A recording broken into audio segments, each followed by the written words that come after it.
What up, Fight World? It's your boy Ego, and I'm back with some more boxing. So, former middleweight champion Kid Chocolate Peter Quillin returns September 12th. Who is he returning to face? Michael Zerafa.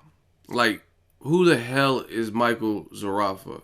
It sounds like an actor in Superbad or one of them movies. Like, I'm just being real. And that's a problem. I don't know who he is because I watch a ton of boxing, all different levels, different stages of their careers, and I have no idea who this cat is. And there's even people that I know, I just know their name, like, oh, I've heard of him, haven't really watched much on him or read some things about him. I don't know who this cat is, but he has a record of 17-1, so he already has a loss. 9 of those came by way of stoppage, so he has 9 KOs out of 17 fights.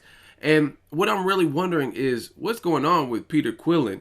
And it seems like with certain Al Haymon fighters, and this worries me because I'm like, is there something that the public doesn't know? Like, does the team not believe in that fighter? When I see Peter Quillin and guys like Leo Santa Cruz who were elevating their competition level, and then all of a sudden it comes to a screeching halt and they're taking on like backtracks and like lower level opposition, lower tier opposition. To me, it makes me like, is there something that's happening in their sparring sessions and their team doesn't feel they're ready, or what's the deal? Because you look at it, Peter Quillin was facing guys like Gabe Rosado at the time where Gabe Rosado was considered a threat.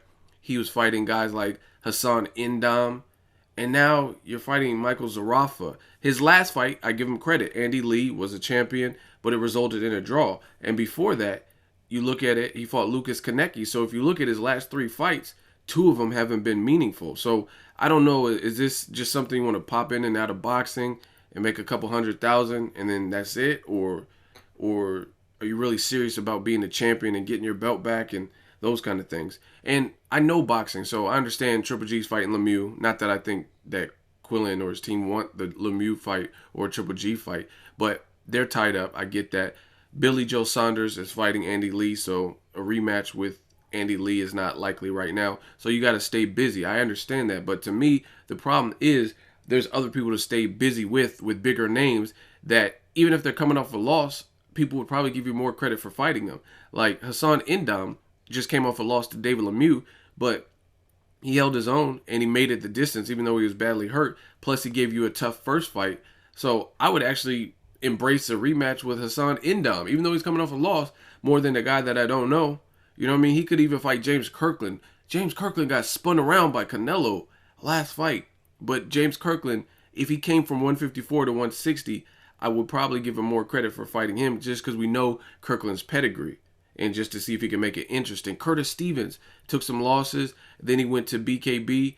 I would embrace that fight. That's a fight that, you know what I'm saying, is not, Curtis Stevens isn't the highest ranking person at middleweight.